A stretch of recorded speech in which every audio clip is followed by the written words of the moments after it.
So, hi guys! To this video ay kakain tayo ng native na santol. So, ito yung native na santol guys. Ayan, maliliit lang siya. So, balatan muna natin. Naaalala ko dati, ganito yung mga santol na kinakain namin sa probinsya. Ayan, maraming puno na ganito sa probinsya guys. Pagaling sa school, akit ng puno ng santol. Ayan, punong-puno yung bag namin dati sa mga prutas na nadadaanan namin sa daan.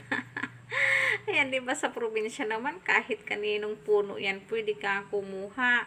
Kung pag may tao, manghihingi, pero pag walang tao, ayan, naakit lang kami. May mga dala na kaming asin yan galing sa pagaling sa bahay, may bitbit na kaming asin para pag uwi galing sa school, yun, mag-aakyatan na kami sa puno ng santol. Sarap lang talaga balik-balikan yung mga memories ng kabataan na ngayon ay hindi na nararanasan ng mga bagong henerasyon kasi busy-busy na sila sa mga gadget. So, kung dati ang libangan natin ay manguha ng santol, manguha ng bayabas, o kung ano-ano dyan sa tabi ng kalsada, maghabulan sa daan, sila ngayon ay busy-busy na sa kakapanood ng mga gadget. Wala na silang time para maglaro sa labas. So, ayan na guys. Ayan, nabalatan ko na yung pangatlong santol. Ayan. So, titikman natin ito kung matamis ba. Kasi hindi ko pa ito natikman. Ayan. Hiwaan mo natin siya ng ganyan. Ayan. Para mamaya pagkain natin ay madali na lang. Ayan. Kaganyan-ganyanin lang natin. Lahat yan. Para pag nilagyan natin ng asin, so ma-absorb ng asin ma-absorb ng santol yung asin. So ayan guys, so yan, lagyan na natin ng asin. So naglalaway na ako guys. Ayan, ito lang yung handa ko ngayong birthday ko, charot. So, ito na nga guys. Ayan, kakain na tayo. So, tapos na tayong magbalat. Ayan, ang sarap. Maasim yung kanyang balat. Medyo maasim pero medyo matamis din naman. Ayan, ang sarap.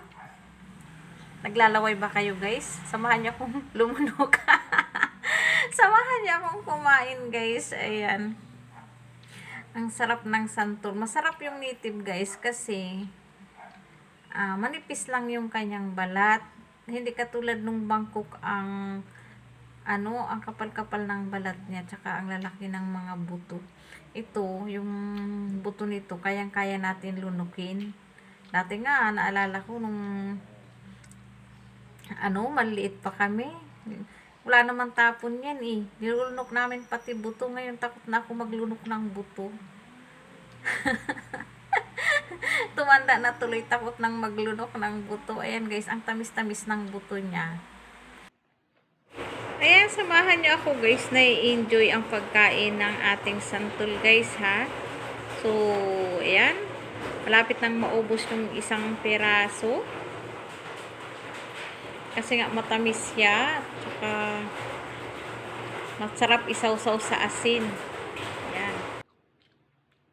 Shout out nga pala sa mga nanonood ngayon sa aking premiere. Ayan, maraming salamat sa time ninyo. Teamwork. Ayan, maraming salamat. Shout out sa aking mga kapatid sa Team Jesus. Ayan, maraming salamat. Shout out po Tita Bets. Ayan, tsaka sa aking mga kapatiran sa Team Jesus. Shout out sa inyong lahat. God bless everyone. Ayan. O nga pala guys, ngayon ay birthday ko, September 4. So, ayan, imbitado ko kayong lahat kumain ng santol. Kasi wala naman akong handa guys. Ayan, santol lang yan handa ko. Kaya imbitado ko kayong lahat kumain ng santol. Pagkasyahin natin itong, ayan, isang piraso na lang na natitira. So, ang importante naman talaga sa birthday natin ay magpasalamat tayo kay Lord, sa Diyos Ama, sa pangalan ni Panginoong Hesus. na kalooban pa tayo ng another taon. So ayan guys, nalunok ko yung buto. Hindi napigilan guys, nalunok ko yung buto. Kasi nga naman ang sarap niya guys, kaya talagang malulunok mo talaga. Pero maliit lang naman ang buto na yun na nilunok ko. So ayan, ang sarap talaga ng bali matagal na akong hindi nakakabili ng native na santol eh. Ayan, bihira lang kasi may tinda diyan sa labas na native na santol. Laging Bangkok, ang lalaki naman ng buto ng Bangkok, pero sobrang tamis naman ng Bangkok. Kaya lang ang kapal ng balat niya, tsaka malalaki yung buto. Isang piraso parang 1/4 yata. So, tsaka mas mahal pa ito. Magkano lang ito? 35 lang yung kilo. So, isipin mo ngayon, bumibili na ako ng 35 ang kilo. Dati, inaakit ko lang ito sa, sa puno. Ayan, malapit ko na yung santol maubos guys. Last one na yan. So, maraming salamat talaga. Pasensya na kayo. At ito lang muna ngayon ang ating premiere. Ayan, meron lang tayong pang-update kasi bagsak na naman yung aking watch hour, bagsak na rin yung views. So, hindi naman tayo nakaka-viral. Ay. Okay na yung ganito guys. At least, may pang-update lang tayo kay Lulu. Hindi lang tayo madimoni. So, upload lang para naman madagdagan yung ating WH. Yan, malapit na akong matapos ha, huwag kayong mainip, malapit akong matapos kumain ng santol. Pasensya na kung naglaway kayo guys ha. Ayan, pasensya na rin kung nainip kayo, pero saglit lang naman ito guys, malapit nang matapos. Ayan, minsan lang ako makapag-upload guys, kaya medyo hinabaan ko na para medyo malaki-laki rin ang madagdag sa watch hour ko. At talagang bagsak na siya. Kahit yung shorts wala din. Walang gaanong views. Yun. Parang mauubos na. Yun, sinimot ang mga asin sa platito.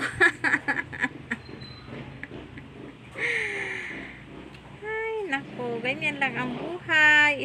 Masaya lang tayo. Laging magpuri kay Lord kahit sa anumang sitwasyon ng ating buhay. Kahit may problema, at least ay nakakaahon tayo.